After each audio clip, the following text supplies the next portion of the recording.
daraja ma ya muhammadu ko minen ɓamti daraja ma min mbanma habere ma no toowi min mbaɗi yani jippude ma no toowi daraja ma no mawni hol fof daraja ɓurɗo wawde mawnude hol daraja kettuɗo dow waɗede annabi hol daraja kettuɗo dow annabagal wa ayu dicrin amba min an yakuna laka fi kulli taraf min anari mamuda yani hol fof ko findinta hol fof teddungal ɓurgal towde ngal no findina wonandema an muhammad e dennangal aduna o no fotiri siko takkusani yoni wa ashhadu anna muhammadan rasulullah tawa haɗa amérique ono moscow ono japon ono paris ono afrique ono asie kala nde waktuji allah ɗi joni nde nanɗa ashhadu an la ilaha illallah nana wa ashhadu anna muhammadan rasulullah holko ɓuri ɗum ɗo wadde fayida ya muhammad yani e rewede ko mbiɗa e woppede ko kaɗɗa yimɓe ɓe wo yarawna ɗa'ataka maghdaman wa ma'siyataka maghraman yani ɗoftadema nde ko ngalu wofdema nde ko ɗum bakkar mbela ayyuhannas mbela wasayna ɓura e kalimatul iman kala mbona jaɓa allah mbona wiya ashhadu an la ilaha illa allah ina tuuba mbela wiya wa ashhadu anna muhammadan rasulullah mbela wasayna diwa ɗo mbela teddungal no yawta ɗo hol kadi ya muhammad geɗal ɓurgal ngal yani e jangtedema kala e farillaji allah joom farillaji ɗi jaɓi annabagal ma ngal joom farillaji allah ɗi jaɓi nelal ma ngal joom diina o hono allah subahanahu wa taala o yettini noddago ma sharatan fi dukhuli jannati kala mo gonganama darnata aljanna wadde ɗo nelaɗo sallllahu alayhi wa sallam ɗo ayo joofi men ɗo mbatte haqqillaji ayo joofima men ɗo gueɗe nelaɗo so wi aduna o tawi ɓe gonno ko tongol weemre ɓe gonno koye haqqillaji bonnaji warajaɓin ila alfidrati l ula fi min hurriyati l aql o itti ɓe macce ɗinede so wonno tagore nde allah tagnoɓe adan nde ɗo fitratallahi allati fadara nnasa alayha o rutti ɓiɓɓe adama kanko mouhammadou to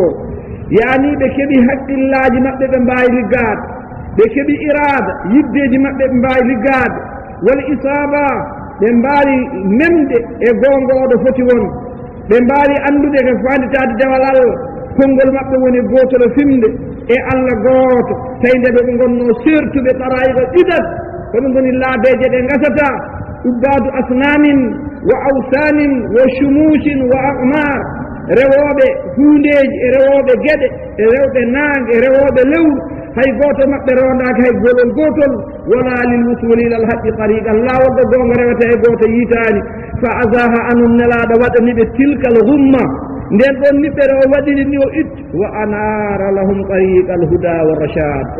o yomnaniɓe laawol peewal seede to allah subhanahu wa taala ndeke nelaɗo wa rafa'na laka zicrak ko ali ko minen ɓamtuma ko ali ko an waɗi fayida ɗum noon siko tawi nelaɗo ina dari nde ɗo darde siko tawi leñol mum ummima ina jangga qur'ana no jangirten ɗum ni ina haani gonen du'atal haq goto men fof haalda saabu allah goto men fof layra saabu allah goto men fof ƴeewaɗa nelaɗo yaɓɓunoɗo no ɓittirno no haaɓirno no mettirno kayne jaɓa ɗum wakkade mbalkon seeɗa yaani inchallahu taala bandumen mbiya gonga wuura ene teddima e heɓa aljanna ala ko ɓuri ɗum inchallah subhanahu wa taala wi ayyuhal nas e nder mouhammadou ha hande nde allah haalani men neema e dow nelaɗo he o yañi ɓernde nde o itti ko teddi ko o ɓamti nannantol ngol nana nokku kala yani bada istihkamil karb wa diqil amr caggal de hafeere nde satti ɓitti o haalani men ɗo kanko allah ko arata ko zakara anna dhalika qad waga ala ma jarat bi sunnatu fi khalqi neɗɗo fof rewata ko ɗo tagi ɗo e tagore makko nde yimɓe jawtatande caggal ɗum addude jaam caggal neware addude neware fawa dow ko satti dayman ko noon waddo wi fa innana wiide ma al usre ina wonde sattede ina wonde ɓittede ina wonde kulol ina wonde jakre ina wonde wonata yusran neware ya muhammad ɓeegel goɗel gotel wawa wonde nelaɗo wi hayso ɓittede naate nder damal salima yaltude walla e nder suudu ma neware nattude yaltin ɗum weddo bowa fa inna ma al usri yusra ɗum tagi nelaɗo sallllahu alayhi wa sallam ni wonno nela Allah wimo ina wonde ɓittede yaajede ina wonde ronkude laawol yiitude haɗa yiilono haqqille yani ɗe jaltirta kono en waɗi charge siko tawi ɓornima mekeñi neɗɗankaagal gondungal muñal a wakkalima e joomi subhanahu wa taala hono no sallllahu alih wa sallam wakkalirno e Allah e ñalawmaji de aboubacry en cuuɗoto ñalawmaji de oumara jamaragal mo fayida muɗo deƴƴi ñalawde abou jahali waɗata ko weeli ɗum walid ibnul mughira tena waɗa ko metti ko weeli ɗum jemma e ñalawma on sala nelaɗo wakkile Allah muni subhanahu wa taala hokki ɗum ko jiiɗen ko on jiiɗa la ilaha illallah muhammadou rasulullah jooɗi e nder leyɗele ɓaleede tawi ɗum ummino ko makka nde ɗum ummi ɗo ole ɗum ɓatto men ɗum ronti kadi ko bangere wa kono noon ƴeewe ɗo ɗum jooɗi ɗum ko yettere Allah subhanahu wa taala haalun nabi affaire nelaɗo ya muhammad yani nde ɓittino nde ɗe fuɗɗoto nde ko adi annabagal e ko wattandi annabagal bandi ko en fof ndende dow makko kono ɗum hittani pellital makko ɗum ngalnani mbelede makko o muñi e lorlo makko o weddi hoore makko e nder ramarati dawa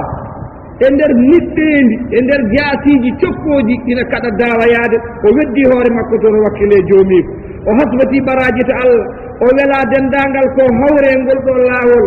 walam tazal hadi halatu hatta qayyada allahu lahu ansaran o seranena Allah tottimo walloɓe ɓe ganduɗa usribat qulubuhum habasohu hubbuhu ɓe ganduɗa ɓerɗe mumen jarnama yidde Muhammad ɓerɗe mumen keewi e goonga pour duñande goonga wallude diina o ɓe jii gurdam ala sona helde arkani shirki wal wasaniya la budda diina tawhid darataka mukk neɗɗo waɗani haqqille mum no haɓire dendagal cal biyeteɗi shirko e bida ha wawa ittude ɗe nder ɗo ɗi daari ɗo ko nden wawnata darnuɗon kalimatu la ilaha illallah muhammadu rasulullah nelaɗo soodi kala ko wonno to Allah e baraji e pittali maɓɓe heɓe ɓen ɓe nelaɗo wondi ɓe e nelaɗo ɓe ƴetti pittali maɓɓe ɓe ƴetti jawdi maɓɓe ɓe ƴetti rewɓe maɓɓe cukloñ maɓɓe wo summa kana minum man fawwadda anal kashra ɓe jeyda laamuji biyeteɗi kasasiraɓe keleɗi ɓe itti juyusul abatira ko dendagal qayasira fo ɓe itti holko tagi ɗumen ittude ɗum ɓe ƴeewi ko innamal usri yusra kala ko satti newo ko labuddo gonama wahhed labuddo goppa bida labuddo goppa shirk mbasa wondemo mo huɗuko mum a ñaaɗi ina haala boneji tawa ala ko fewni labudde ka mbaɗa ko woda ko mbaɗaɗa mbasa haalde ko boni ha daña ko jiɗɗa ko nelaɗo sallah ah sallam noon waddanno wajiɓe ɗum ɗo ko ibra li rasulillah nelaɗo en paamiɗo onon du'aten en paame oɗo aya tawdo wimon innamal usri yusra ndeke muhammadum sa sallam sayubaddilu haalahu min alfaqri ila alghina ومن قلة الآوان إلى كثرة الإخوان ومن عداوة قوم إلى محبة إلى أصغاء ذلك ndeke yo Muhammad Allah holli en ɗo ko basnoɗo ko seeɗaranoɗo neɗɗo seeɗa wonno joni noon yimɓe ngari neɗɗo basɗo wonno joni ngaluji ngari ndeke noon ɗum koye muñal e tinnade e jaggude ɗe nelaade yaɓɓunoɗo o ta'assi bi rasulillahi sa sallam aya goɗɗo ari ɓeydude tinnude innama al usri yusra siko tawi a rondima pellitala goonga a liggima kala ko dokkanoɗa doole ha mbawa dandude tawhid a hucci kala ko yanema e sattede watti ɗum muñal a jaggi sababuji no ɗum yaltirto hen a lelnani a wiyani ɗum de leeli ɗum ɗo leeli subhanahu wa taala wi ballal no yeesoma innana wiidema al usri yusra caggal ɗum Allah wi en ayyuhal mu'minun fa ida faragta fansab siko tawi a haljeti ko mbaɗannoɗa aduna fansab campa feya kade Allah kono hooko aduna tan subaka ko aduna kikiɗe ko aduna kikiɗe tan ko aduna fa ida faragta sa gayni ɗeɗo golle toɓɓu kadi e ɗeɗo golle sa gayni ɗeɗo golle toɓɓu kadi ɗeɗo golle fa innaka sa tajidu fil musabarati lazzatan taƴirru bihi aynak amma dañi en ko ɓuuɓi wonkima e ko ɓuuɓi ɓernde ma ɗum ɗo rerɗani en ko duumade e gollal wasangal ɗaccude si kaɗa liggano aduna ma mbiya a mayata saɗa liggano lahara ma mbiya kadi naage butatama a mayani wadde allah wi wa ila rabbika farghab wala targhabu fi sawabi a'malika wa tusmiriha illa ila rabbika wahda wa ila rabbika farghab kala ɗo liggiɗa kala ko liggiɗa aɗa yakori hen baraji woto jorta haɗa heɓa baraji so wonata joom baraji to gollal ma ko liggiɗa tout rerɗo e allah ko allah dandata allah hisnata allah rokkata huccita allah lorkina e allah ñaago allah wa ila rabbika farghab rerɗo fe a joome ñaagaɗa ɗum jamma ñaagaɗa ɗum ñalaw ñaagaɗa ɗum subak ñaagaɗa ɗum tiguiri ñiiɓa kadi e golle ɗe mbaɗata ɗe jamma ñalawma tawa taƴata aya alam nasrah ya muhammadu belane yaha ñaani laka wonandema sadraka ɓerndema wa wada'na lelnumi anka gama wisraka dongal ma alladina ngal an kada teddungal zohraka keetima wa rafa'na ɓamtumi laka wonandema zikraka teddungal ma ya muhammad fa innana wiide ma al usr ina wonde sattede yusran newya innana wiide ma ina wonde duumade wondude muñal gondungal saɗede la budda yusran keɓa newya fa ida faragta sa haljiko liggotoɗa e aduna fansab tampan gueɗe goɗɗe tampan aduna lahara ma no tampinarta aduna ma ni tampirana noon lahara ma wa ila rabbika seede joome fargab rerɗu toon ɗaɓɓir toon yiiloro toon ko wona toon ala to dañete ɗumtumol aya subhanahu wa taala wiya muhammad ñalawmaji nelmami nde wadduha walleyli ida saja ma wadda'aka rabbuka wa ma qala wala l'akhiratu khayrun laka min al ula wala sawfa yutika rabbuka fatarda ومن ثم اندرضو أيها الناس كنا هبرو بقرآن بكوري جفاد أودو ندو سموري هذه سورة كنا قرآن فتنو ندي سيدا عندي قرآن فتي ما وقت يلتان تجي ندم تجي نون دم سني نلادو سنة تتنغ o watti so fini o dawana kaaje o wokkana wiide homo yana o maaya yani wa annahu ma kana yamnahu illa tamassala al malaku lah siko yeyi tan ha o ɓari tan hedde ceftama haare heddimomo yana tan malayika wiyamo kadi feeñanamo assalamu aleykum o wiya malayika o tan o darto goram fa kayfa yatrukuhu yani kanko oɗo neɗɗo biyeteɗo sallllahu alayhi wa sallam malayika o haɓrama iyahu annahu rasulullahi haqqan malayika o wiyama he o darto tan wiyen ndenni de ka annelaɗo allah e goonga tan kadi o darto so fini kadi tan hay hunde kadi malayika majji o ronko ɗum yiide kadi o jaaka hande ɓurayden mbiya wona wino hanki ko annabi laaɓani joni nde watta ni wokkani wiide ne warto ii ko mayde ne gaddi ɗum he mbaɗa wona wi allah ne wonde makko nelaɗo jaaki tan hunde uddi aya arata less aya arata dow aya sawdata hunde huɓɓi tammi kip dari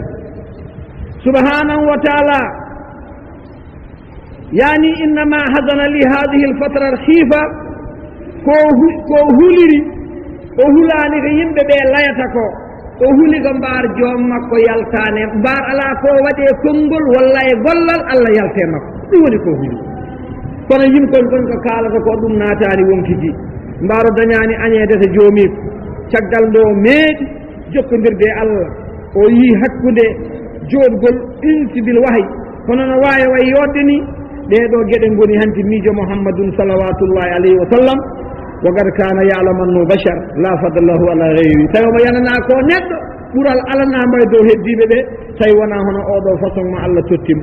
allah waɗimo ni womin samma nasalat hadi sura e nder ɗo noon allah addi nde ɗo simore wiyetede wodduha allah wimo simore nden tan no rowdi belwel belwel tamba hay goto meeɗa yi wonde aɗa wonde ngel welta tout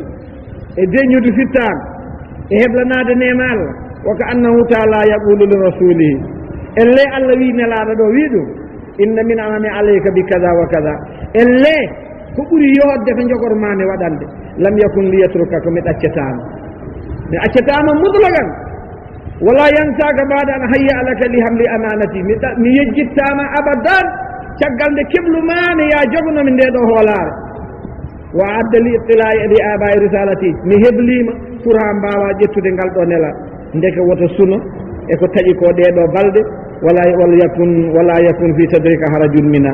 fama dhalika illa li tasbuta qalbak ɗum ɗo ƴeewate ko beela ko taƴi ko yettaki siko ɗum ari aɗa waɗa ɗum a place mo mbawa ɗum ƴetta allah ari allah wi ya mouhammadou wodduha mi wondiri ƴettandema tan 8 heures subaka ha yetti 11 heures ɗo woni wodduha ɗo tan ngal ndiɗo daneri gonori ɗo ɓe mbiyeten nde deetawe ko yooɗi ko fof ɓuuri yodde ko yimɓe ɗiɗo neɗɗo gonduɗo e ngesa jaaba tan ha fuɗi ha tolniɗoɓe beytini baade ena mbaala heɓa tan hoɗe gone e mbasaloñe o fini o naati ngesa ba nangue ngeɗo fuɗi tan ngel lallati o nge ranni o nge tiime ɗi basale tan koñ mbiyani oɗe ndaayo ɗon sa renaki ɗon ndemowo rewata Allah e gaynako gonduɗo e payɗi yeyi tan haa ɗo min mbiyata tuyoji ɗo ɗon ko tuyoji min mbiyata ɗum minen aynaka nayi ɗi e orat jemma seeɗa ɗi jeeya hakkude 8 heures 9 heures 10 heures noon ɗi ɗon to wuro so a yi keeceje nayi ɗe no mbayi fayde huɗo hecco ni no ɗi laaɓi toɓo ni e lumiére nangue ngue ɗo nangodiri e keeceje ɗe guite ma gondata ko lumiére goto ala ko jiyata sona leydi kono sa ƴeewi dow keeceje nayi ɗe nangue jaggadir oɗo waktu no wayi lerde yodde ni ya mouhammad min Allah de mi wondiriɗo kono ɗum de son gondiriɗo toon keforiɗa kala ɓe mondirɗon feññague on keforiɗi oyi mi wondiri oɗo feññague mbo banni tawi taki mimbo wat min mbeɗa andi ko taki mimbo wat taki mimbo wadde ya mouhammad woni noon waktu nangue on waktu de nangue gue ɓamti ngue weddi cereli maggue dow aduna he ngue weddi cereli maggue cereli ɗi tan jayi mi wondiri kawniɗam ɗiɗi hen wotere ko duha wonde nde ko walleyl mi wondiri jamma ida sadiata yeehi ha niɗɗere nde tellima alaɗa koodel yalti alaɗa lewru yalti ala dara yani jemma on yandi tan niɗɗere nde yeehi tan ha watti hay sa yi hunde tan ɗum fottanma kono fof ko jemma wonata ina deeƴine wi cek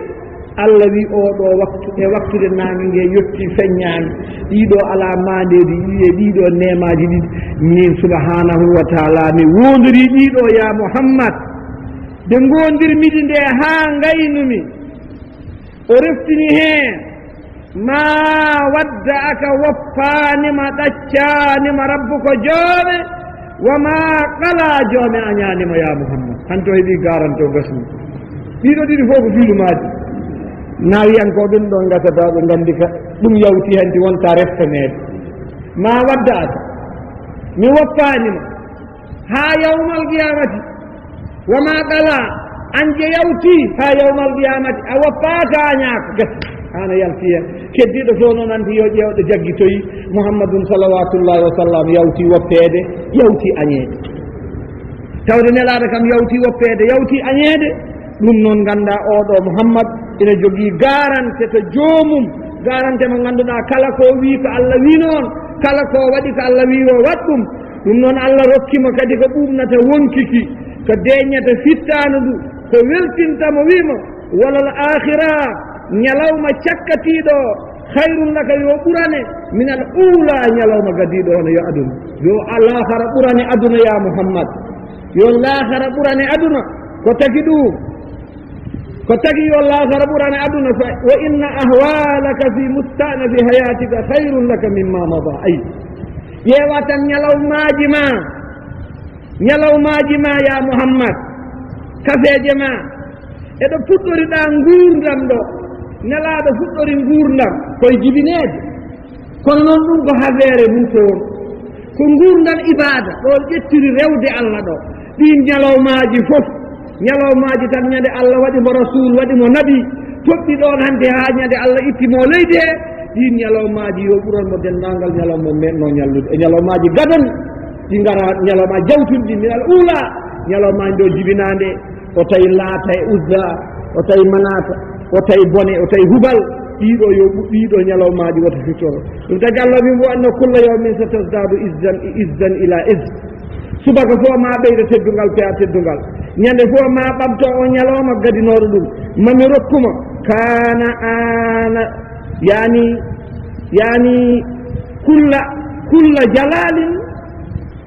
kulla jalalin wa fawqa jalalik kala ko ɓuri mawnude ɗum ɗo mami fawanne ko ɓuri mawnude dow ɗum ni tan goraten teddungal ngal ɓamtumi fof man ɓamtuma ngala noon tan goraten ha jotteɗen ɗo wiide wala kad sadaka allahu wa'da fama zala yasmu bi nubuwi o seeranomo towna annabi homo ɓamta daraja annabi ñalawma o ñalawma ha nelawɗo yettiɗo neɗɗo meeɗa yette o waɗi ɗum rasulul rahma waɗi ɗum nelaɗo yurmede e peewal e annore feede tagore nde o waɗi yidde Muhammadu ko yidde Allah waɗi rewde Allah o koye rewde Muhammad e ñeemtindemo ko sababu malal aduna e laakara o waɗi leñol makko ko shohda ko seedotooɓe yimɓe ɓe janngo yawmal qiyamateɓe fof o sari diina o yettini nelal ngal kala e aduna he fa ayu fadlin fawqa dalika al fadl hol ɓural ɓurngal ngal ɗo ɓural ya Muhammad hol neema ɓurɗo yoodde tiidde ɓurɗo oɗo neema hol teddungal kengal ngal ɗo dow wa dalika fadlullah yuti man yasha o rutti o wi Muhammad wala sawfa yutika rabbuka fa tarda ulama en no keeɗo coow ulama en onon jangi usulu din ilmu din ulama en no keeɗo coow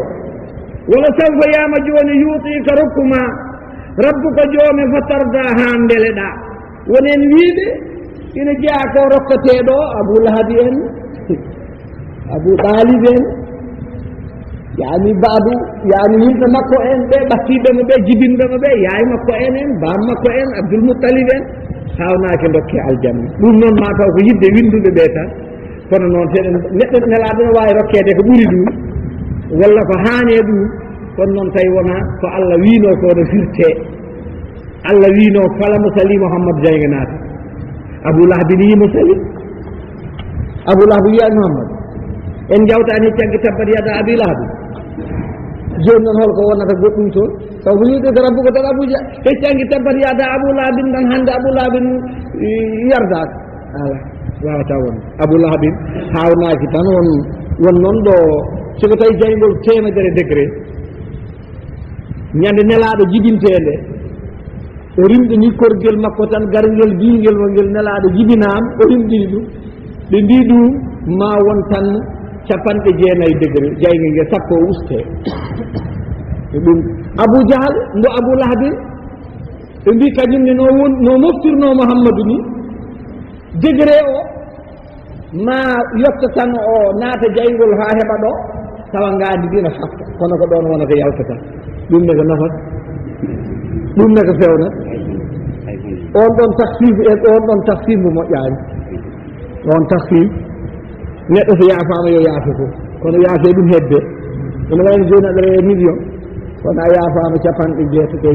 nde a yaafama 100 joni aɗa heddori ko heddi ko 197 yo ar hakkunde ɗon nangue muta ko jamanɗa ɗo ɗo 50 ko jogori ɗo fewmi ɗum fewnta ɗo ayi ɗum ɗon ko yiddeji anduɗe ɓe e yurmede e yidde Mouhammad e yiɗande ɗum kulla sey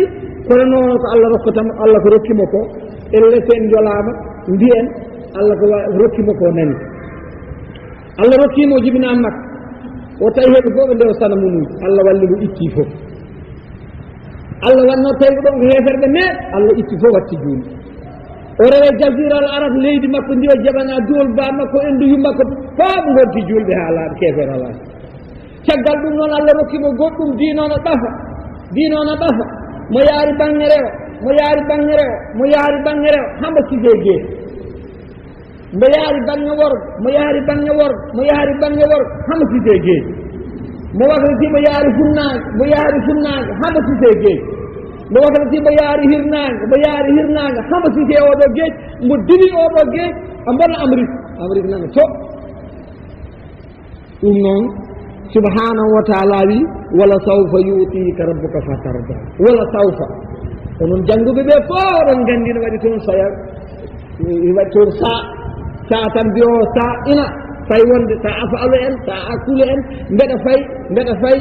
fay oɗon noon ko wala sawfa mo mawno mo juuti gasata sawfa gasata onon jannguɓe na fof no gandi sawfa gasata wala sawfa yu'tika rabbuka fatarda ma Allah rokkuma ha ndeleɗa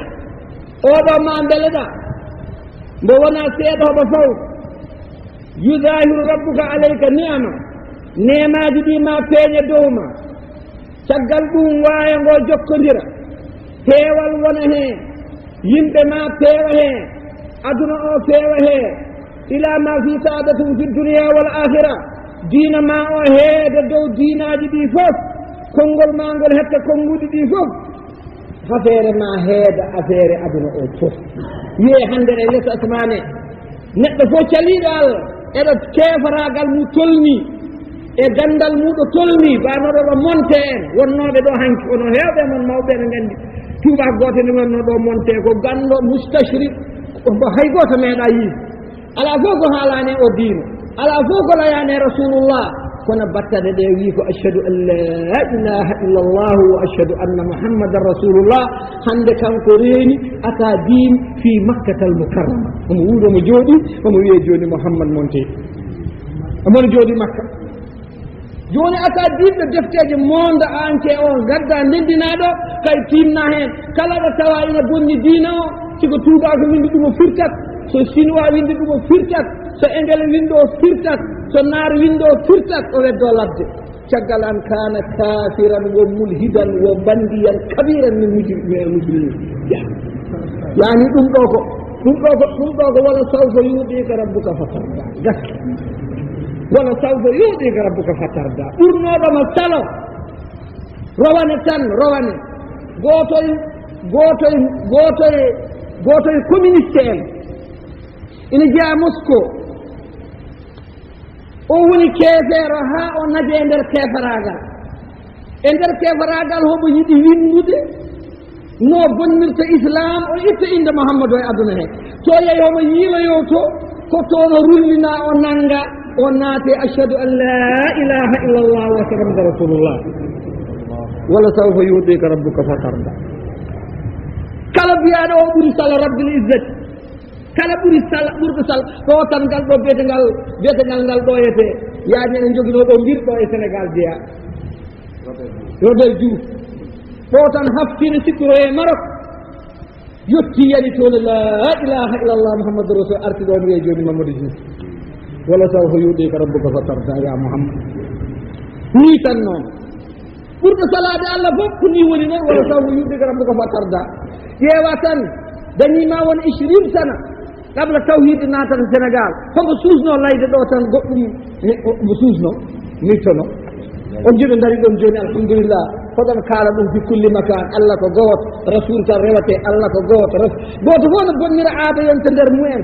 sippirega dewgel mu taate oɗo defa fiyede jangga oɗo hulowota dewgal mum ŋaño waare mu a ɓooya tinno oɗo a ɓooya ñaddino wala sawfa yu'tika rabbuka fatarda ya Muhammad gassata ɗum noon Muhammad diina o nani ko oɗo woni diina o Qur'an nani e jangge tan cukalon nde wonño kuño cukalon ngoronño kuño sefere ɓena nana tan goto fof ne ƴettiri ene nana ɗum noon ko hono ɗo hakkillaji men nanata paamata wala sawfa yu'tika rabbuka fatarda ya Muhammad wa ta'lu kalimataka wa yartafi'u sha'nuka ala shu'uni nnasi jami'an subhanahu wa ta'ala wi geɗal gongal ngal allahu akbar hakkunde Mouhammadou e joomum yanaskede ko yooni o andi neɗɗo ko joomum kooli ko joomi anduma o wi ya Muhammad alam yajidka yatiman fa awa ya Muhammad mbela mi tawanima la abalaka yu'na bi tarbiyatika wa yaqumu bi shu'unik ويهتم بتنشئتك فما ذهل يعنيك ويتأخذ برايتك ويجنبك أدناس الجاهلية وأضرارها حتى رقيت إلى ذروة الكمال الإنساني يا محمد بلم توانما يا محمد بلم توانما يتيما بابا الله بابا من غندو بابا تبكتون نئرتدا baba mo ganduɗa bono ummanoma feekuji ma baba mo ganduɗa bono daro e jangguindema allah wi o seerani homo remma homo toppitima e gaynaka makko homo woɗɗatinma tuuɗele ɗe tawɗa taane en